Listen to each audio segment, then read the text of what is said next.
This is Bible Explained. The evidence for and against the 10 plagues of Egypt. So we're going to be looking at Exodus chapters 7 through 12 today. And there are really two big questions that we're trying to answer. One is what happened during this period of time with Moses and Pharaoh. Was there a massive confrontation between Yahweh and the Egyptian gods? Or is this all just myth?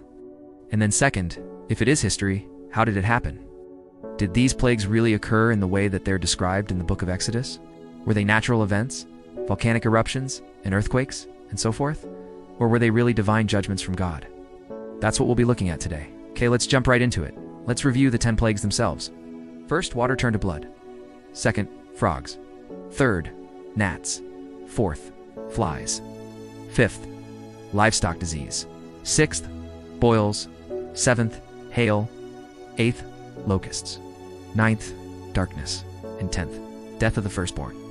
Now you can watch a video about each of these individually if you like, or you can read the details in Exodus chapter 7 through 12. Now when we look at this story as a whole, there are some interesting things to note. When Moses and Aaron came before Pharaoh, Pharaoh resisted them, and he said, "Who is Yahweh that I should listen to his voice and let Israel go?" So the basis of the plagues was a confrontation between Yahweh and the gods of Egypt. The outcome of this confrontation was that Yahweh was proven to be greater than the Egyptian gods. And as the plagues increased in intensity, so did the Egyptians' realization that Yahweh was indeed God, and that Pharaoh had provoked him. It's also important to note that the plagues affected Pharaoh and Egypt more than they affected Israel. They only left Egypt after the 10th plague, the death of the firstborn, which included Pharaoh's firstborn son. Let's quickly look at some archaeological and historical perspectives on this narrative. Some scholars think that the entire narrative is legendary and mythical and symbolic, and doesn't refer to actual historical events. Some others think that there was a historical core around which the legend grew. This could mean something like a series of natural disasters or divine judgments that were later written down and compiled by the author of Exodus. Then there are some scholars who think that everything in Exodus is exactly as it's written. We need to take this all literally. I believe that the truth lies somewhere in between these extremes. I don't believe that the entire story is myth. I believe that it's based on real events, but I don't think that it means exactly what it says on the surface. It has multiple layers of meaning. One thing that we have to keep in mind is that the Bible isn't a history book. It's not a science textbook. It's a theological book. Its purpose is to teach us theology, and so it should be read in light of its genre. Exodus is presenting theology, not science. It's telling us about God and humanity and our relationship with God, and so it should be read theologically. Another thing to consider is that there are other ancient accounts of similar plagues. The Epic of Gilgamesh has stories of a great flood and a righteous man named Utnapishtim who survived it.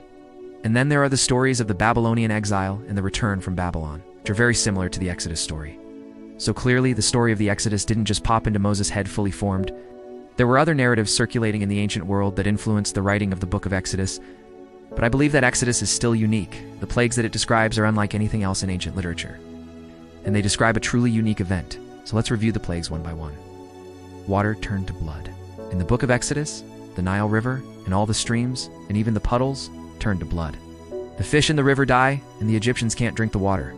The natural explanation for this is that the river flooded its banks and became undrinkable because of the water's natural salinity.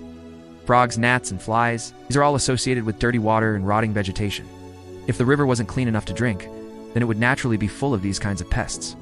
Livestock disease. This could have been caused by disease-carrying insects or flies, so maybe the same ones that were plaguing the Egyptians.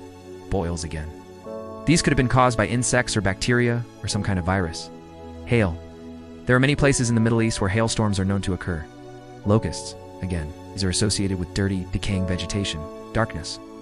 There are places in the Middle East where it regularly gets dark for 3 days, especially during the rainy season. And finally, the death of the firstborn.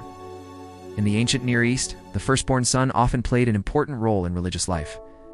He was the one who would normally sacrifice an animal to a deity in order to make sure that the family was blessed. So the death of the firstborn son would have been a very serious matter. The Egyptians believed that their pharaohs were divine, and the pharaoh's firstborn son would become pharaoh after him.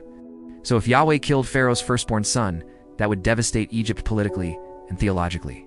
So what do you think? Do these natural explanations work?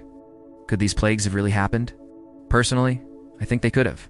But even if they did happen, there's still a bigger question. Why did they happen? Why did Yahweh send these plagues? Well, the answer is sin. The book of Exodus says that Pharaoh and Egypt sinned against Yahweh. They oppressed the Israelites and refused to let them worship Yahweh.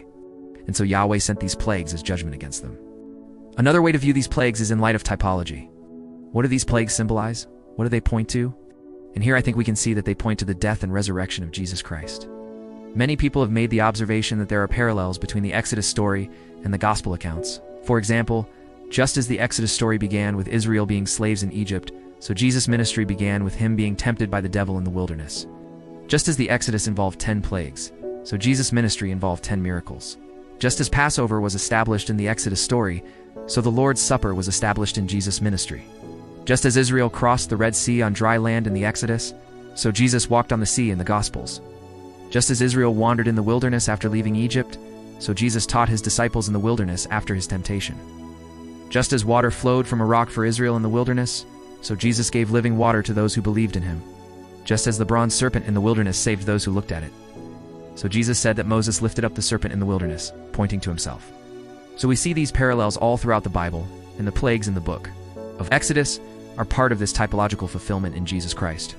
Finally, we might say that the plagues point to Satan himself, who is called the Prince of Egypt in the book of Revelation. Just as the plagues defeated Pharaoh in Egypt, so they defeated Satan. So from a theological perspective, we can see that these plagues point to Jesus Christ. But then what about Moses? Who was he? What was his role in all of this? I think Moses was a liberator. He liberated God's people from slavery in Egypt. He liberated them from Satan, and he liberated them from sin and death. Moses received the 10 Commandments on Mount Sinai, which showed God's people how to live holy lives pleasing to God. And Moses led God's people out of slavery in Egypt and into the Promised Land. In conclusion, I would say that the plagues of Egypt were probably both real and symbolic. They were real in the sense that something happened, but they were also symbolic because they pointed forward to Jesus Christ. The plagues demonstrated Yahweh's power over the Egyptian gods. They demonstrated his holiness and righteousness and justice. And they demonstrated his love and mercy toward his people. Yes, something real happened back in Egypt thousands of years ago, but it also pointed to something much bigger, a cosmic battle between good and evil. And in the end, it was God who won. If you want to know more about the individual plagues, check out the links in the description below. Thanks for watching.